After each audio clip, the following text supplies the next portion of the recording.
everybody, this is Diane, and you are listening to another episode of Biters, Boys versus Girls. Yay! This is Marnell. We are both north of the wall. I was going to say, and once again, co-hosted by the Real Housewives of Alaska. Oh, I just want to say in front of everybody before we go any further, happy birthday. It was Marnell's birthday yesterday. thank you. You're welcome. I spent it in bed with a migraine, but That sucks. and this time it's like not due to overdoing it on your birthday. It just happens to be a part of aging. Oh, I'd like to tell you it gets better, but no, I'm 10 years older than you are, so yeah, not. Well, pot's legal now, so as soon as our weed store is back in stock. Don't expect it to last. Our weed store ran out like the first 3 hours. Yeah. Yes. So for people who don't know, Alaska legalized recreational marijuana a year ago. Yeah. And a lot of startups are just finally getting up and going. There's been a lot of litigation back and forth even after the vote. And when did Juno's store open? Like a week and a half ago. And my sister had a perfect view from her office of the ginormous line going around the block. People were awesome, though. Like, there was only one douchebag out of, like, the 300. So That's pretty cool. Yeah. And, of course, everyone, in the line was like, dude, you're ruining it. Chill. And the truth be told, if it was a line to a liquor store, there'd be a lot of fights and brawls. Oh, yeah. Yeah. And, it's funny because technically pot's been legal in Alaska for a really long time for small quantities, personal use, in your home, blah, blah, blah. But I think a lot of people in the line were there to make history, by the first weed. So, but the state coffers got about $10,400 richer on the first day. Wow, so, that's pretty impressive. Yeah. The first couple of stores opened up around the state, and they, so there goes our fiscal crisis. Yeah, no doubt. Considering we're hemorrhaging oil, the Alaska political scene needs to focus on keeping marijuana recreationally legal here. Yeah, instead of black gold, it's going to be green gold here. Yeah, exactly. And we're going to need it. Yeah, no kidding. No kidding. Hey, that would be a good crop for somebody to grow in, like, Alexandria or something. Well, people definitely need to be high in the zombie apocalypse. Well, and they're going to run out of places in the 10-mile radius, the week it takes to leave and get back by the time Negan's group gets there. So they need to have something a little more to offer than canned goods. Not only that, but if they grow hemp, they will have renewable industrial hemp very quickly. Yes, so. Absolutely. Absolutely. Oh, God. Another survival tool for the zombie apocalypse. All right. So what was your rating? My rating was 4.6 vacation homes in Alexandria. You rated it higher than I did. I rated it lower than the both of you last time, so I think I needed to make up. But no, I really like this episode. This is a very, I got a warm and fuzzy feeling. I felt very satisfied at the end of it, so I'm okay to be without TWD for the next couple of months. So I'm thinking maybe I need to raise my score a little bit. I was trying just to, err on the side of Brian. And I initially rated it a 4 out of 5, but I am going to give it a 4.2 out of 5 black Dodge Chargers. Oh, why in the world would you call it a black Dodge Charger? Or if I'm actually in keeping with the episode, I'll say shiny ripe apples. Hot one-handed. So for those who don't know, I bought my midlife crisis car today. That's why I rated it 5 out of 5. Or, sorry, the car's 5 out of 5. The episode, I had to give a little room. Somebody's going to be rating it a 5 out of 5 joints here soon. And we're both straight. That's the funny thing. I know. I'm even sober tonight. Brian will be so disappointed. But Well, I've been having the vertigo, so you recommended the anti-vertigo, anti-nausea stuff, and so I'm like, I probably shouldn't drink with the anti-vertigo stuff. That so was a good plan. Is it helping? I think so. Good. It was kind of going away on its own, so I'm hoping, that I can stand upright by morning. And you guys, she's really not very tall, so standing upright, there may not be much change. I have a really low center of gravity. I should not fall this often. But it's a really short fall when I go. Oh my God. I've heard all the short jokes. I know you have. I couldn't resist. Especially because you're with James the Giant Peach, so. Yeah, there's a 13-inch height difference between me and my other half, so I can wear all the high heels that I want. He can't wear any. God, Much I to was his dismay. I know. I think he'd look really good in some hooker red pumps. Oh, we're terrible. I suppose we should talk about the episode, huh? I don't know. This is fun. I know. We're not going to be talking to you guys for like another 2 months. No, so that's not true. I definitely want to work on some one-offs, so we'll all have to put our heads together and figure out.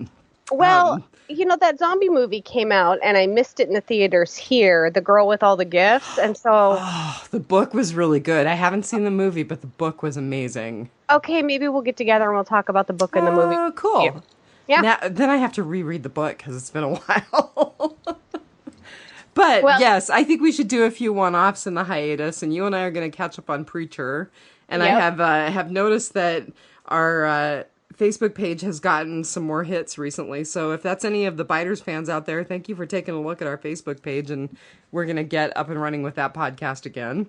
Yes. But Just as soon as Diane gets out of the pokey for all of her speeding tickets, and I quit falling. God, I hope I can keep my nose clean, but we'll see. It's pretty easy to do 80 without even thinking in that car, so yeah. And then she calls me while she's doing 80. Hey, it was hands-free. Because, it's not icy or anything up north of the wall here. Actually, it's really not too bad once you get outside of Anchorage. Oh, it's terrible here. No, it's not too bad here. All right, so... just a quick thing about Sing Me a Song. So, I couldn't find the Live Plus 7 yet, but the Live Plus 3 was really good. It was 10.48 initially. That was same day views. It added 4.45 million views in Live Plus 3. So that puts it right up around 15 million for last week's episode in Live Plus 3. So you'll gain a little bit more in Live Plus 7. So I keep seeing all these headlines about how viewership is down. I know. And it is, because we had a nearly 20 million view season opener or season finale. I couldn't remember. Can't remember which one. But again, when Preacher, which we both adore, is struggling to make 2 million same day views, 10.4, nearly 10.5 same day views for last week. It's not very shabby. Yeah, and Brian is correct in that we are late this season, and I think football is kind of messing with our same day views. Although last week Walking Dead was on top, and the week before football was on top. It looks like this week Walking Dead's on top, but our numbers are low again, low comparatively. So Thomas Reese was right. He posted today that it was 10.58 million same-day views for Hearts Still Beating. And he predicted that we'll go up in Live Plus 7, which I completely agree with that.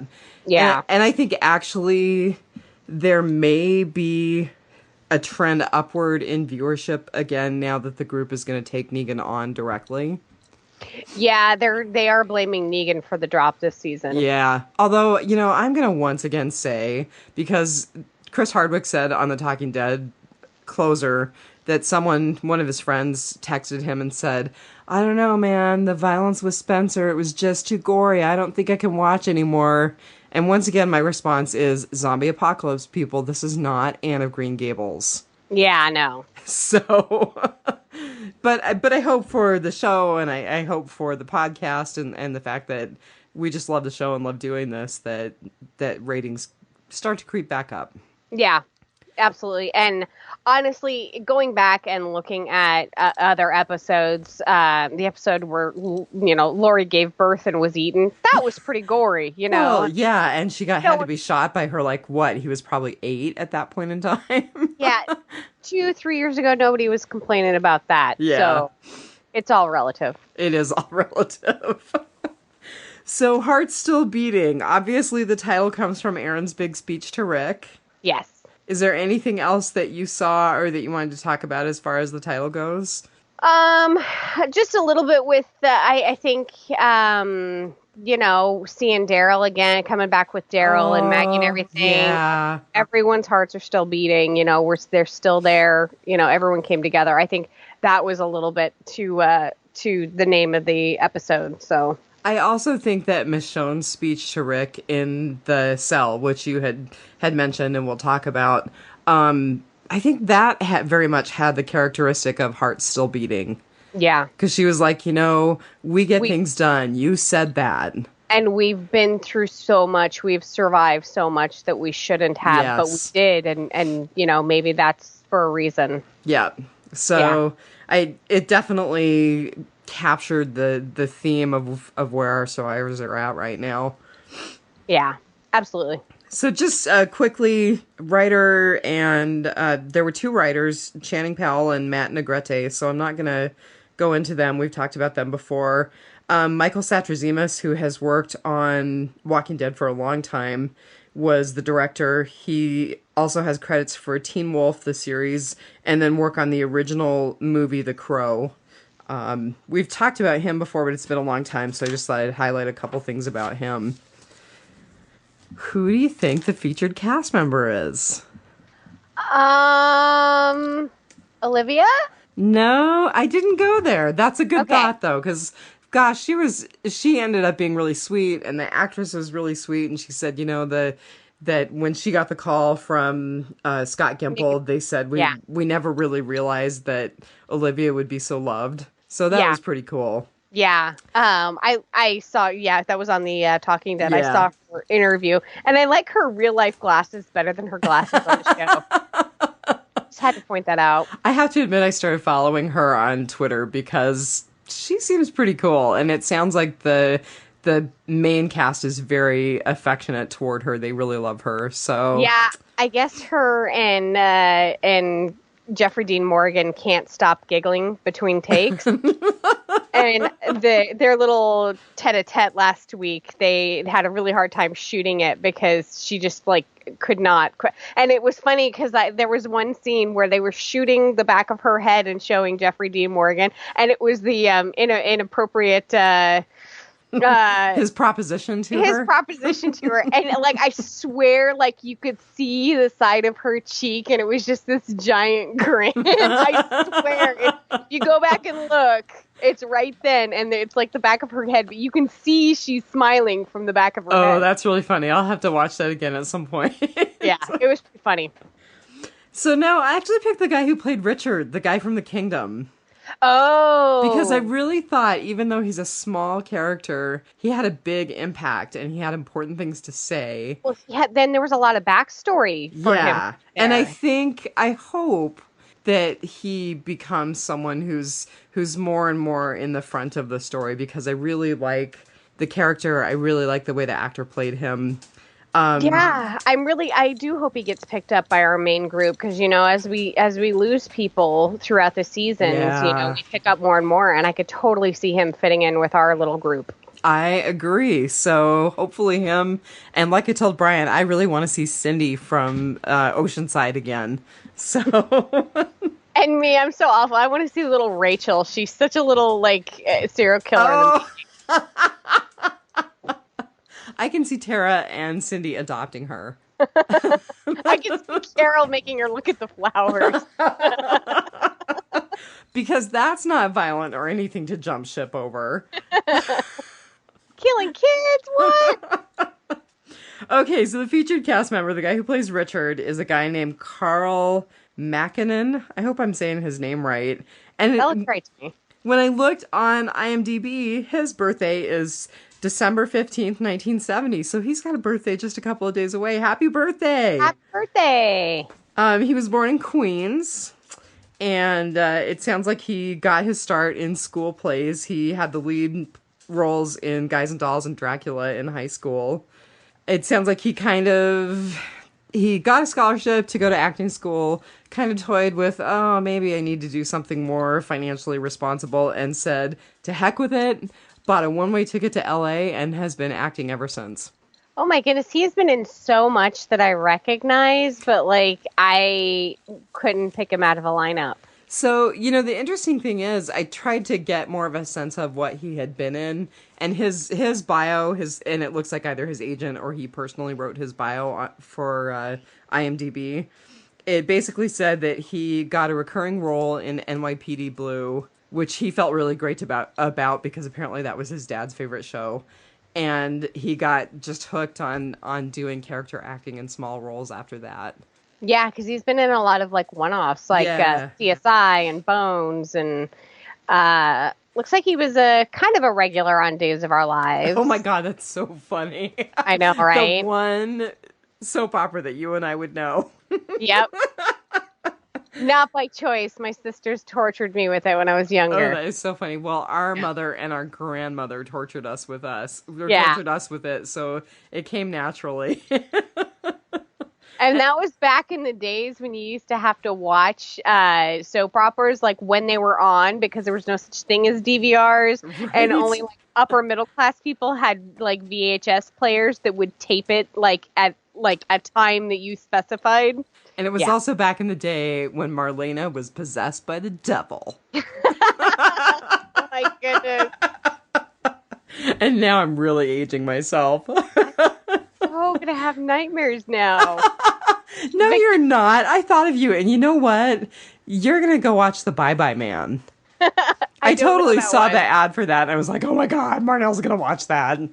That's funny. I will have to check it out. I have to admit, I bought the book that it was based on, and so I'm looking forward to reading the story of the Bye-Bye Man. Apparently, it's a real ghost story from the 1990s. So, Anyway, diverging again. So, I, once again, kept with history, and I chose Good, Bad, and Ugly. I'm hoping that's what you were planning on. Yep. All right. So tell me what your good was. My good was what made us all tear up, the Daryl and Rick hug. Oh, and you know what? I totally teared up. And it was more the group coming back together. I mean, there was a very like after school special moment with everyone like looking at everyone with googly eyes and hugging, and it was a really good moment. And that was like, it gave me the warm and fuzzies, and it was a really good way to go out for 2 months, and just prep for all out war. I mean, it is probably the last time we are going to see some of these people, Oh, that's kind of heartbreaking.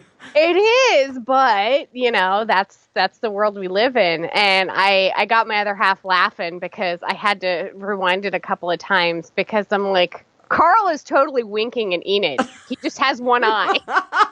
He did totally give her the eye. Yeah, there was like this blink where if there had been another eye there, it was a wink. And like a little nod to his head. Yeah, he was totally. And she smiled back at him. Bless her little heart. Yeah. So it was really good to get Maggie back with the group and to get Daryl back with the group and everything. It did not come together the way that I had imagined it because there's so much Daryl guilt, and he on the Talking Dead afterwards was like, I'm just really hoping that Maggie doesn't like really hate Daryl right now. So it was a really good moment, and it is really what brought it all together for me. That and Spencer dying. I didn't put Spencer dying in my good. I put it in my rotting potpourri. But my good was also the reunion. And it wasn't just Daryl and Rick, although that was awesome. It was just the whole reunion. One of the things that I thought is, the Python is back. Yes. And I have to totally digress again. So I have been instructed that I am not allowed to check the mail because, my birthday is coming up. Mm-hmm. I'm like, maybe he bought me a coal python. Well, I did get a weapon for my birthday. It was not a Colt Python, I but actually heard that you were going to. Yes, I got a gun for my birthday. Another gun for my birthday. Brian, aren't you proud of your little liberal girls? Nothing better than a Second Amendment lib. Oh God. Oh, we've had some stranger danger in our neighborhood lately, so my pistol is a little heavier to carry on the dog walks, so I got a lighter, more compact one. So Real Housewives of Alaska. Exactly. So yes, the Python is back. I thought that was super cool. I definitely also teared up and really loved just the camaraderie and connection between Rick and Daryl. One of the things, though, is that I kind of looked around at the group and I thought, our group is really diminished. It is. You know, just having that huge presence that Abraham had and that constant presence and kind of really foundation that Glenn offered, it really is a diminished group. It is. And that was hard. Yeah, I mean, granted, some of the people that are kind of in our core group now weren't there, but yeah, you really did feel the loss of Abraham and Glenn. Yep. And I've got to say also, you know, the other podcasts that I listen to, and when Kirk and Jeff did this podcast, are really good about acknowledging Bear McCreary's contributions, the composer. And I just wanted to say that the music choice, that his composition for the end of this first half of the season was excellent. It was really heroic music. It kind of built in that way that you want really heroic music to do. So I really thought that was a great auditory end to the season. Yeah, definitely. So what about your bad? My bad was, I know this will probably tie into your bad, was the Carol and Morgan aren't willing to, they're still on their whole, I'm not gonna fight thing, you know, and that, I know that's all gonna change when they hear about, especially Glenn, if not Abraham and Glenn, but you know, I mean, I think that our man Richard made a really good case, and they know that they have to. I mean, they can't just sit around in Kingdom or just outside of Kingdom and just let all of this stuff happen. I mean, they either have to move on away from everybody and just be out completely on their own, or they're going to have to fight. I mean, they know what the Saviors are about. So it really bugs me, and I really hope that that's over quickly when we rejoin the group next February. So it actually was not my bad. It was part of my writing potpourri, but since you brought it up, I want to talk about it too. So, you know, I listened to, the only podcast that I listened to before we podcasted was the Walker Stalker podcast. They actually had Ross Marquand, who plays Aaron, on as a guest, so it was really, really enjoyable to listen to that. And it was about the mid-season finale. But they were talking about how Richard is really telling them already what's happening in Alexandria. You know, when he tells them this is going to all go bad, eventually this is going to turn, it's already turning in Alexandria, and Morgan and Carol just don't know that yet. Well, and Morgan saw it when when he helped deliver the pigs. I mean, right. Richard said it where he's like, well, if any of us even looks at them the wrong way, this whole thing could go sideways. And it did. I mean, you know, I think Richard got his nose broke or whatever just for, you know, looking at them wrong. And that's, you know, that's no way to live. I mean, it's one thing to, you know, I guess pay your taxes, you know, for your mob-like protection, but it's an entirely other thing to live in that kind of fear and under somebody's thumb like that. It's just, I mean, all it's going to take is one idiot jerk. I mean, look at the note that I know that they found at the houseboat and then kind of accidentally just shoved it in with everything else. Yeah. the other saviors, just beat the crap out of Aaron because of it. It was like, really? Like, okay, maybe give him a fat lip or something, but you did not have to beat him half to death, It just shows how sadistic they are, though. I mean, Yeah. the people who are really hooked in are really sadistic. You've got kind of the range, and we'll talk about him in Rotting Potpourri, I suspect, but you've got the range of Fat Joey, who's like, you can just walk out that gate. I'm supposed to be on that gate, and I won't even know.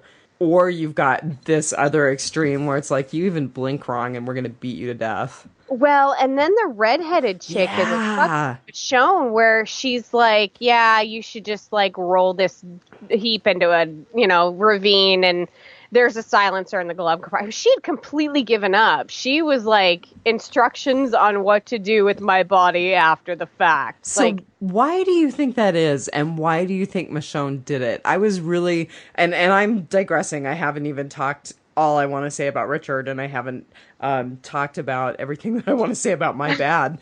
But this too was in my Rotting Potpourri. Why did Michonne kill her? Was it just fear of discovery? She had to. I mean, there was no way. I mean, even the redhead knew it. There's no way she could go back and, whatever she was out there alone doing, she had like left her post or something, and she was either not going back to Negan, or she was going to have to go back to her and go back to him and explain where she was. And they both knew it. And I think if it were anything else, Michonne would have given her a break, but Michonne knew that she couldn't let her go.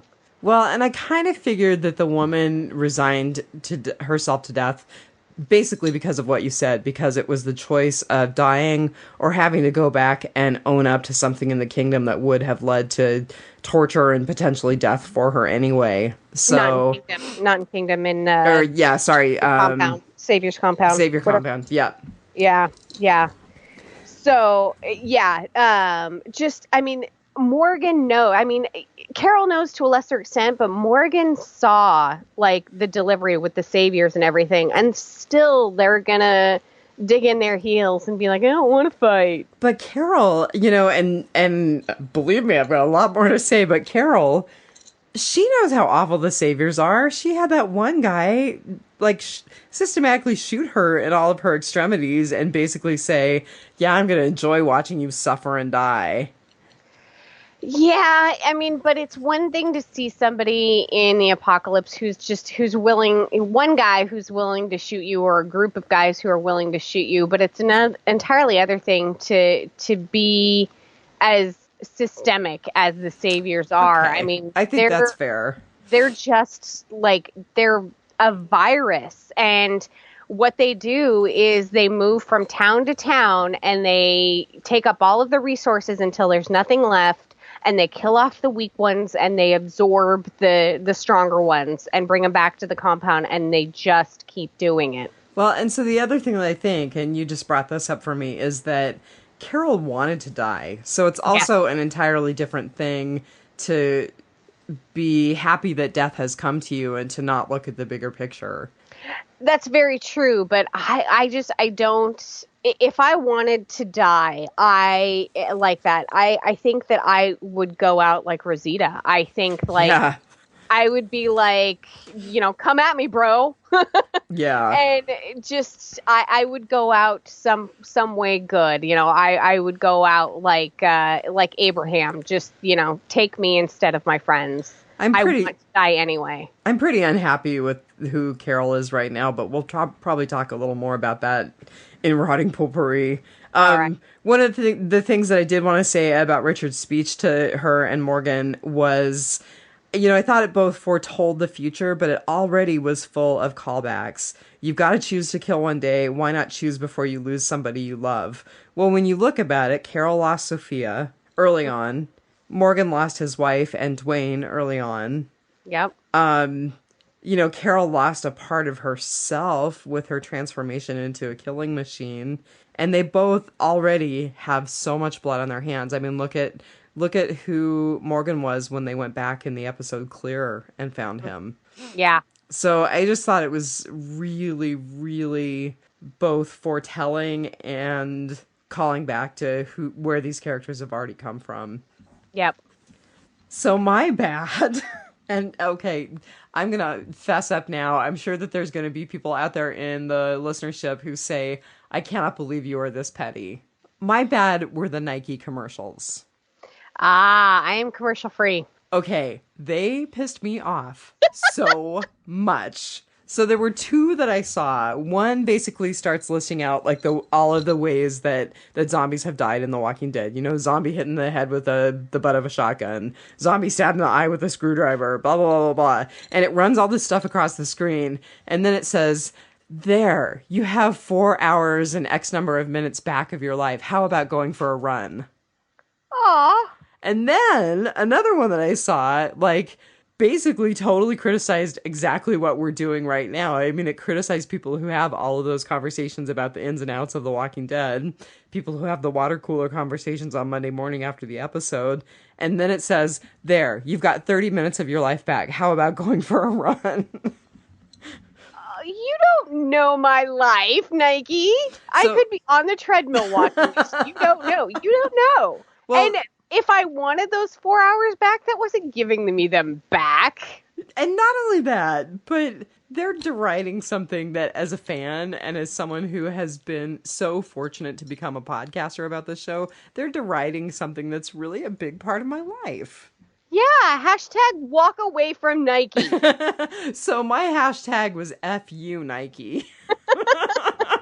And I made sure I posted it to their Twitter feed.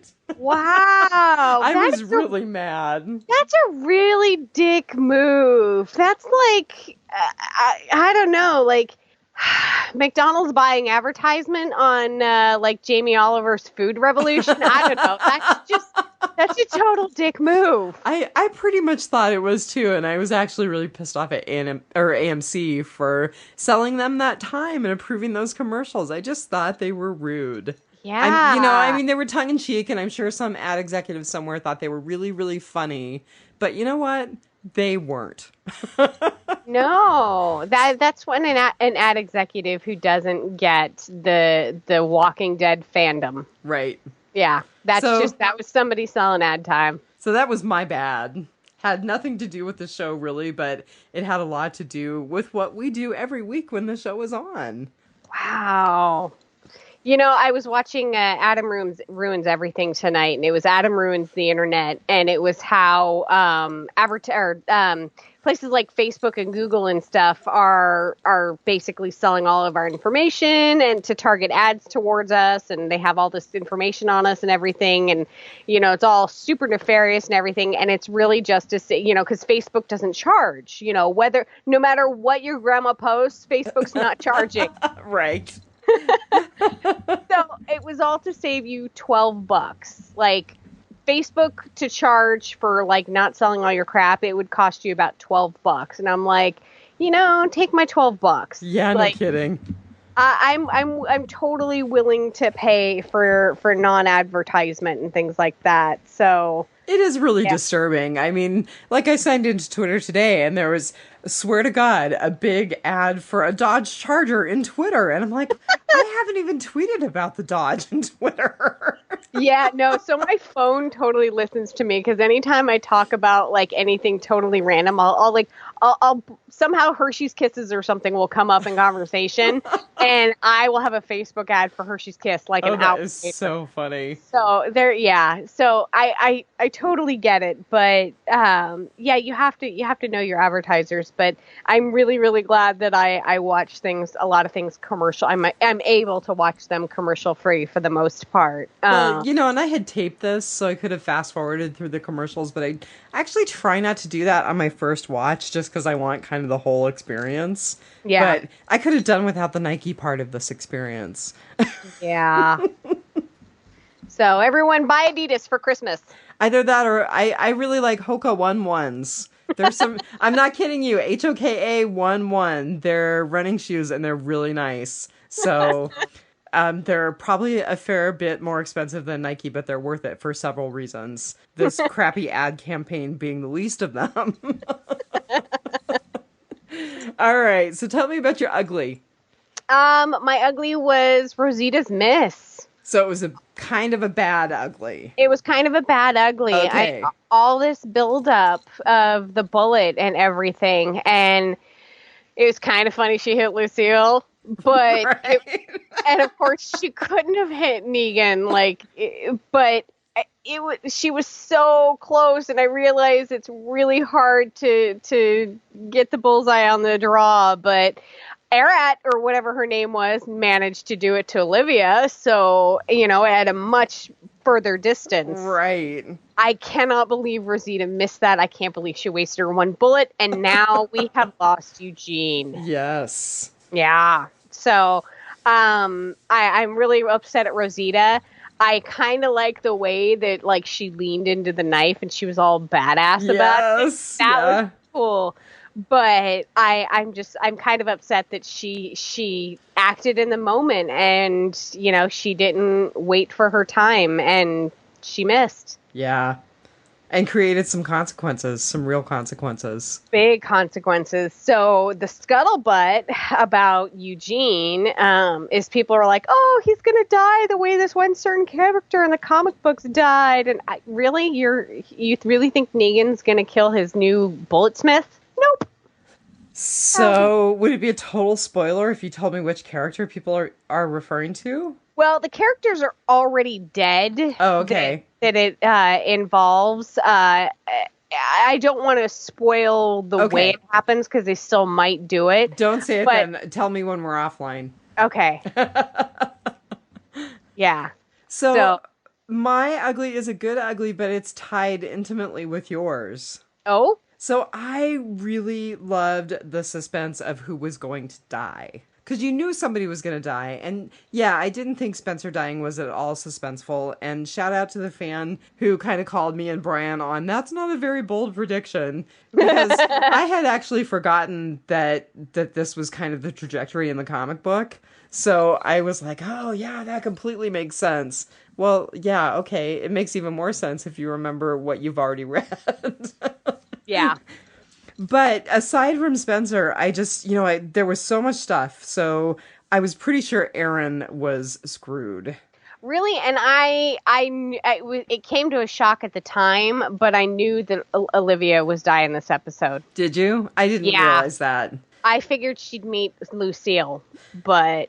Well, so, I thought the whole thing in the lake with Aaron was really good. And I thought, okay, if he doesn't get dragged under and then pop up dead... He's gonna be bitten, so I really felt like that was really suspenseful. But then the scene right after Rosita shoots at Negan and misses, all of a sudden you start looking at all of the faces of our group, and I'm like, oh God, Tara's gonna get it, because Tara says, no, it was me, and I'm thinking Rosita's gonna get it, and then I totally thought when Negan was holding up Lucille going, Lucille, give me strength, I was totally convinced he was going to turn around and kill Eugene. Really? Yeah. So to have kind of all of that flash through was pretty powerful, and to not really know who was going to get it. And then, I thought Olivia's death was really sad, but I think the bigger consequence of Olivia's death is that just like Daryl, Rosita now carries the responsibility for someone else's death. And that's why I knew that Rosita was not going to die in that moment, is... Because she's going to have to carry that. Yep, that's what he does. You don't die for your mistakes. You get somebody killed for them. Well, and not just that, but your other point, now Eugene is lost to us, that's on Rosita too. Yep. And, the thing that is really important is that I do think we're headed for the comic book arc all out war. Mm-hmm. They're not calling it that. They're calling the second half of this season Rise Up. But now it's going to be harder because we don't have someone to make bullets. So now someone like Richard and his arsenal that he has in that trailer or camper or whatever it is, that person becomes even more important because we don't have Eugene. Tara's going to have to give up her secret.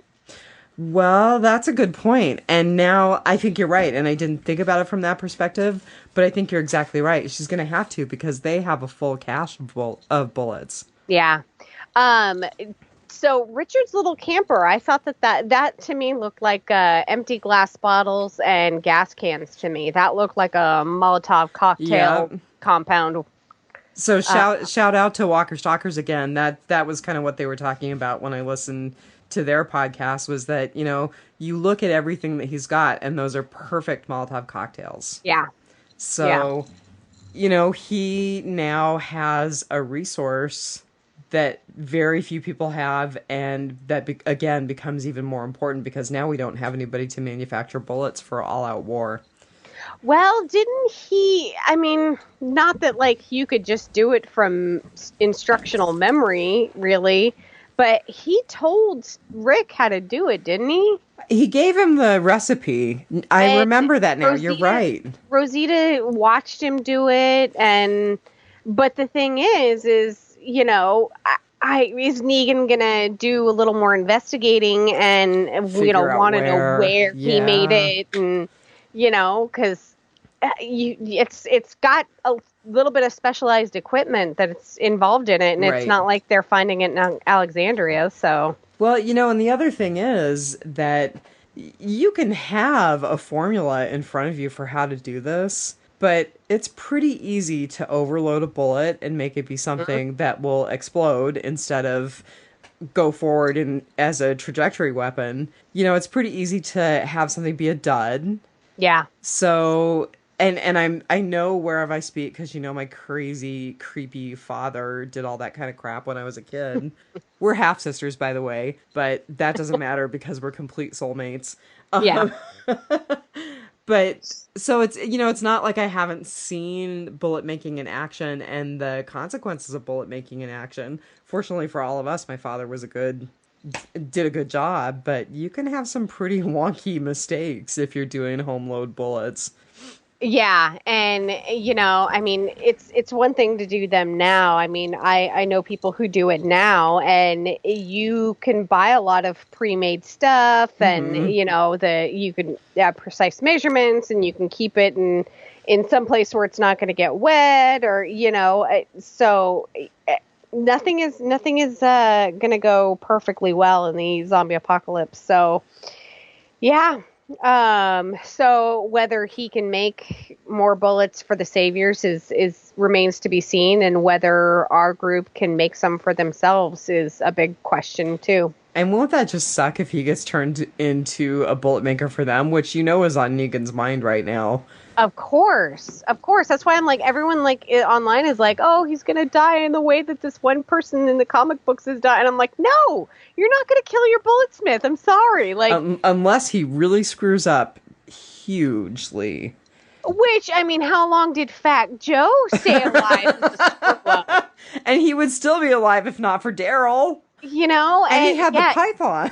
Exactly. And, I don't think that they're going to be feeding Eugene dog food sandwiches and making him listen to Easy Street. They're going to have a gentle touch with him. And well, he's already broken. They don't need to break him. Yeah. What's funny is I was thinking in a parallel Walking Dead universe, like Negan met up with the saviors to begin with. And instead of following Abraham, he followed Negan because Eugene was a follower, and he looks for the alpha, and so I was like, that's wow, really good. It would have been so easy for Eugene to hook up with somebody who took advantage of him the way that Negan wants to take advantage of him. Very cool. Yeah. Oh, so what's that? What are you smelling? It's midnight. No, it's rotten potpourri. So I had tons and tons of rotting potpourri, so you may actually have to cut me off this time. I was going to say, I do too, so hopefully we run parallel to each other. So you go first. So who helped Daryl? I don't know if you listened to me and Brian, but I totally think it was either Dwight or Shelley. Okay. I think it was either one of them. I don't think it was anybody else. Okay, because there were some rumors floating around that maybe it was Jesus, and Jesus looked pretty shocked that Daryl was out. So I thought he just looked totally shell-shocked that Daryl did what he did. But yeah. So the other lady that was with Dwight, and I can't remember her name, blonde lady. She was one from last. Yeah, she was like playing air hockey with him and stuff that one week. In a day in the life of Dwight, there was a lot of, I guess in the comic books, she's a pretty big character in the comic books. Right? Yeah, I'll have Okay, to. now I'm going to totally have to go back and look. Yeah, I'll have to see if I can find it. But I thought that she might, because there's some comic book stuff with her and Dwight, and their crusade against Negan behind the scenes. So I thought maybe it might have been her. Was that Dwight's room that he found himself in? Thank you. I was going to ask that too. I think it Okay. was. So the other thing I want to know, did he pitch over a chess set? He did, but there was like little figurines on the chess set that didn't go on a chess set. I was wondering what the symbolism of that was. Yeah, he lingered on these figurines, and one of them was like kind of like a little angelic figure, and the other one looked like a little 3-story house or 3-story building, but it was very like kitschy, precious moments type stuff. I don't collect anything that collects dust. I have to admit, I collect the Eagle Moss Walking Dead figurines, but that's really the only collect that collects dust. I don't do dusting at my house, and my house collects dog hair in every crevice and corner. So, yeah, I don't collect a lot of anything. So my house is always spotless and dog hair free. Anyway, I was wondering what the heck that was, because I thought, okay, they focused in on it, and Daryl focused in on it, and then he, in a fit of pique, smashed it over. So I'm not sure what that was all about. Yeah, I was curious about that too. Maybe I'll do some online sleuthing in my spare time and see if I can't find what that symbolism is. But yeah, he did open a door in that room, and it kind of looked like there was this crossbow sitting there. Is that? Oh, I missed it. Oh no, okay. I totally missed it. And I think he looked at it and he thought about it for a moment, but he knew that he wasn't getting out with it. So. Well, and the funny thing is, we've talked about this before. Maybe Brian and I have talked about this before, but there's a lot of kind of documented stuff now where when you go back and look at the early days of the character, Norman Reedus was like, oh my God, the motorcycle and the jacket and the crossbow, it's just too much. He didn't want to be a marketable character. Right. It drove him nuts. Yeah. So it's kind of funny that if in fact, and I suspect you're right, he looked into the closet and saw the crossbow. He's like, meh, I'm not going to get out of here alive with that, so I'm going to leave it. Yeah. Bigger fish to fry. Yeah. Okay. So the mystery feet. Yeah. Who is that? That they were joking on Walker Stalker about, oh, it's Heath. And I thought, that's not a joke. Maybe it is Heath. He was pretty clear about not wanting to really be a part of a group after what happened at the Savior's compound. Maybe it is Heath. I didn't even think of Heath. Everything that I've seen online, they've been trying to compare it to Dwight's boots, because we didn't see Dwight this episode. Oh. Yeah. Well, and I mean, there is the potential that they're going to follow, sorry guys, spoilers, that they're going to follow the arc and have Dwight team up with our guys. Which is why I was shocked that this is how Daryl came back to the group. I thought for sure that, Dwight would have a very obvious hand in it and, would come back with him, or they'd have a little interlude before Daryl left the compound. Or I was really shocked that Daryl got away scot-free, and now he and Maggie are going to have to find a hidey hole for the next time Saviors come to Hilltop. So yeah, it'll be interesting when Negan gets back to the compound and Daryl's gone. Right. So and so my other guess was, is it the guy who had the houseboat? I mean, I think there's certainly a fair amount of speculation with that as the topic of the speculation, especially when you have that note that says, you won, but you're still losers, or something like that. Now that makes... Okay, because I'm like, why would you leave the note like that? Like, did you, poison all of the stuff that you left behind? Oh, wouldn't that be awesome? Because it all went to the Saviors. It all went to Saviors, yeah. That's what I was thinking, is, somehow he sabotaged... And, when they found that note, I'm like, oh my God, look around for, tripwires and stuff. Thank you, that's exactly what I was thinking. I was totally like, oh my God, there's a bomb on the houseboat, and Aaron is going to die, and Rick's going to be gruesomely injured. Yeah. So Yeah, I was just like, oh, heads up, guys. But yeah, I didn't even think it was the guy on the boat, and that would make total sense. And now the note, and I like that theory a lot better than Heath or Dwight. Well, and so there's one more theory, and this is kind of a comic book spoiler too. So, fast forward like 30 seconds if you don't want to hear this. But on Walker's Docker, they were also suggesting that maybe it was the next major group that gets introduced in the comics, which is a group called the Whisperers. Oh, okay. That's right. I'm not far enough into, and I know Brian is like, let's not talk about the comics, but I'm not far enough along that I know the Whisperers storyline. But that is one of the theories that's out there as well. Yeah, so some people may remember a lot of talk about the Whisperers right before we got the Wolves, because of all of the headless walkers with W carved in them. Everyone's like, is it the Wolves or the Whispers? The Wolves or the Whispers?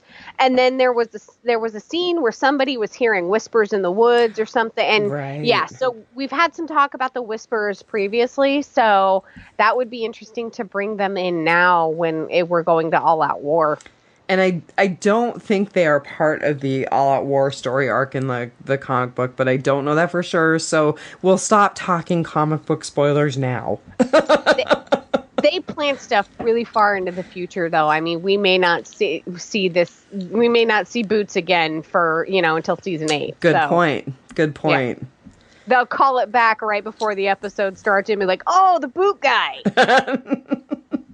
Yeah. So another thing that this actually kind of made me laugh, but the part of the opener where Maggie, Gregory, and then the guy from Hilltop and the whole scene with the apple. Yes. I thought Maggie's response to Gregory was really funny. That, well, don't let it bother you. It seems like it really bothers you. Yes. Was great. I absolutely love that. But also, I'm just going to say one more thing. I also loved the perspective of the way that they filmed Gregory, because when you look at him kind of sticking out his paunchy belly, he's the one who looks like he's pregnant.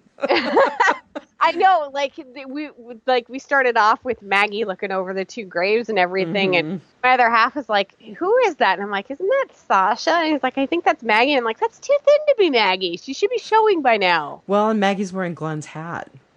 And Abraham's gloves. Oh, I missed that. Fingerless gloves. Oh. Yeah.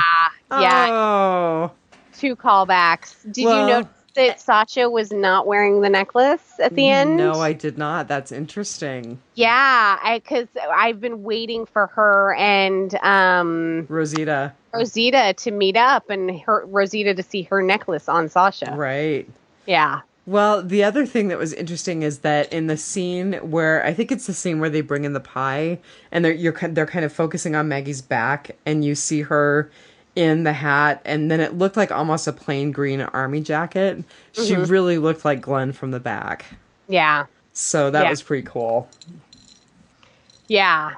Do you have any more writing potpourri? Oh God, I have so much. Yeah, because I have one that I wanted it to be my good, but it was bad. But it was so funny it was good. So let's go with your writing potpourri, and we'll try and end on mine. Okay, very good. Well, so this is quick, but I just wanted to say that the interplay between Tara and Olivia was really nice. And I just want to give a shout out to Alana Masterson, who plays Tara, because she is an anti-body shaming badass. Yeah, she got some crap online. Yeah, she totally got body shamed after the Oceanside episode because she's heavy. And she's heavy right now because she just had a baby.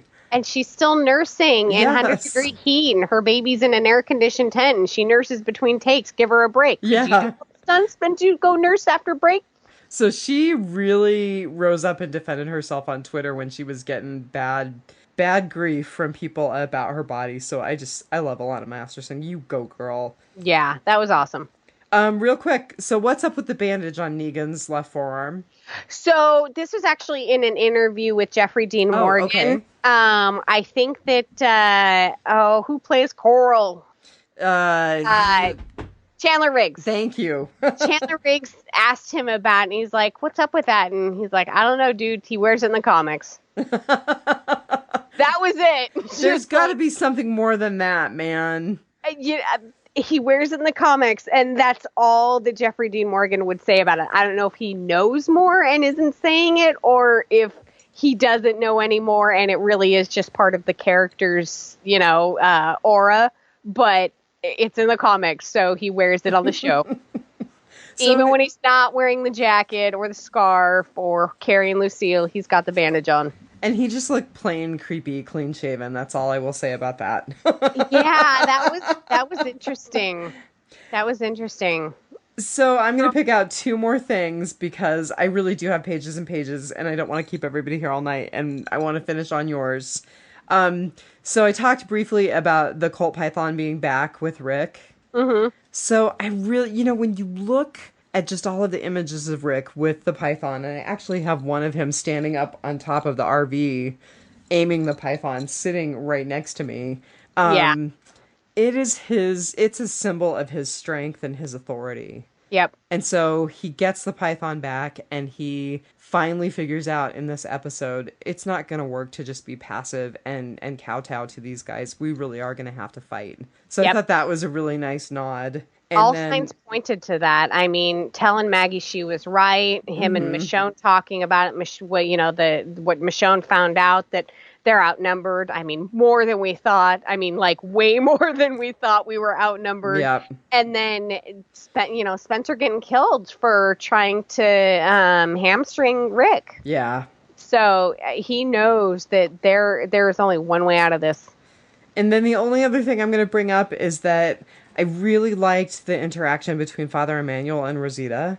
It really bummed me out that you mean Father Gabriel? Father Gabriel. Why did I say Father Emmanuel? Where'd that come from? No idea.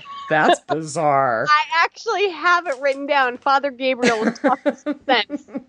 So I really was bummed out that Rosita, she really seems to think of herself as not worthy. I mean, she kind of lists out all of these other attributes of characters, and she's like, if Abraham was alive, we could fight, and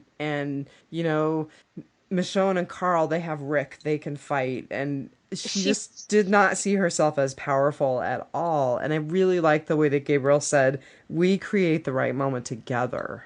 Yeah, and then she goes and screws up her right moment. Right. No, but I did like that too. I wrote that down. Like, Father Gabriel was talking some sense these past couple of episodes. But yeah, she sees herself as not having an identifier. Abraham was her identifier, and that is super sad. And she's so powerful, and she's so much better than that. Come on, Rosita. Yeah, Wake but up.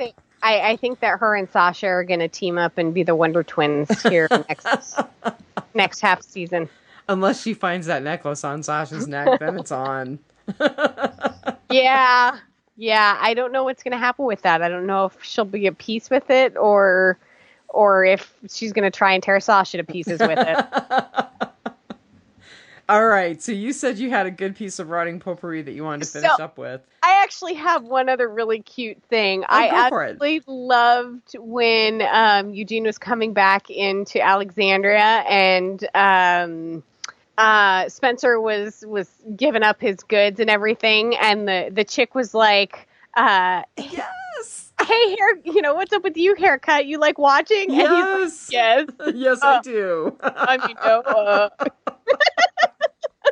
yeah, that was pretty funny. I love that scene. I literally laughed out loud. I mean, there's not many moments where you actually LOL, but I actually laughed. Yeah. So that was pretty funny.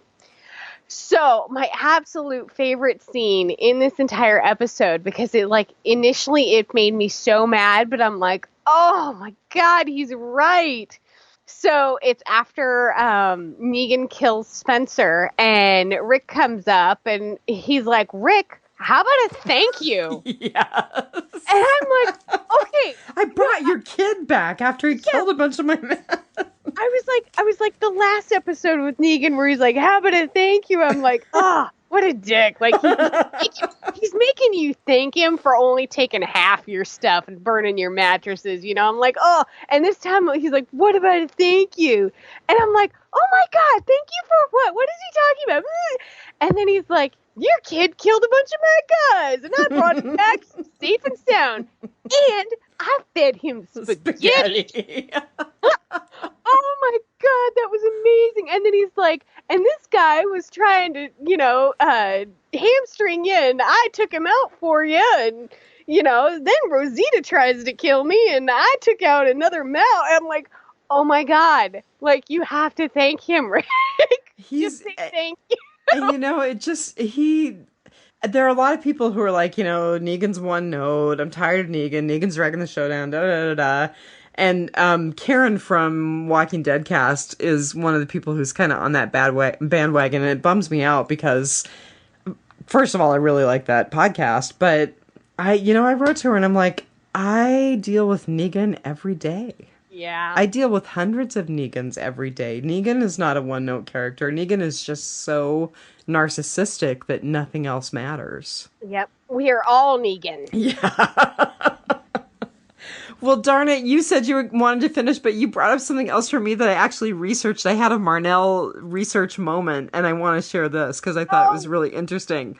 Lay it on us. So I thought, what's the symbolism of the pool table? Well, if you look at the dream symbolism of a billiards game, and I thought this was perfect, it's symbolic of a desire to circumvent or violate the law, and it warns you of the danger of losing friends and loved ones. That is super interesting. I know, I was like, oh, it's perfect. That is spot on. You really have to think, like, are they really researching this stuff down to this fine point? Because, I mean, he was just on the sitting on the porch going, game of pool would be nice, Yes. That's amazing. Yeah, I thought it was pretty cool. I was like, oh my God, it's like a preacher moment. That's so funny. I know, I was noticing a few numbers in the episode, and I'm like, it's just the house numbers. I'm sure we've seen them before. That's totally funny. Well, anything else you want to say before we wrap it up? I kind of thought it was, back to Richard, I kind of thought it was funny when he told Carol, he's like, I imagine violence and fighting or something you haven't been a part of. Yes. And she's like, you'd be wrong. Yeah. So I think last half of the season is going to be really interesting. And I know people are getting really tired of me and everything, but I think things are about to change, about to ramp up. And I think Brian's going to be happy that they're moving so quickly towards some resolution with Negan, because they're moving much more quickly towards some sort of resolution than they did in the comics. Yeah, but he did sign on for season 8. Now, I don't know. But also, Brian said as long as there was a change, he would also sign on for season 8. I was going to say, are we going to see like a Negan on the run, or did he sign on for season 8 and he's going to be in like 2 episodes, I don't know, but he's got a career-making role now, so, just like everybody else who's had major roles in The Walking Dead, his career is made. They may all end up being Captain Kirk's, but... Hey, look at what's his name who played Spock. He tried for years to get away from playing Spock, and then finally he just became at peace with it, and he wrote 2 books, one called I Am Not Spock, and then his follow-up book was I Am Spock. Sorry, Jeffrey Dean Morgan, you are Negan. That's right. Well, I just wanted to tell everybody to please look at the Facebook page. I got kind of a sick and perverted idea a couple of nights ago. I hate the Elf on the Shelf. I really hate the Elf on the Shelf. So I was telling Diane that, like, whenever I see regular pictures of Elf on the Shelf, they look weird to me because I love inappropriate Elf on the Shelf. Exactly. So my challenge is for the people out there who do Elf on the Shelf, do a Walking Dead or a zombie-themed Elf on the Shelf, and let's have a little contest. I know Thomas Reese is up for it. He's already said he'll do one, but I'd really like to see what people come up with, because I think you could do some really cool elfy zombie TWD moments. So I know, I was trying to think of what I would do, and then I'm like, oh wait, like members of the podcast or their relatives are probably not eligible to win the prize. And quite frankly, I'll be honest, I'm not even sure what the prize is going to be. I think you and me and Brian need to put our heads together, but I thought it would be so funny, because my favorite things are also the inappropriate elves on the shelves.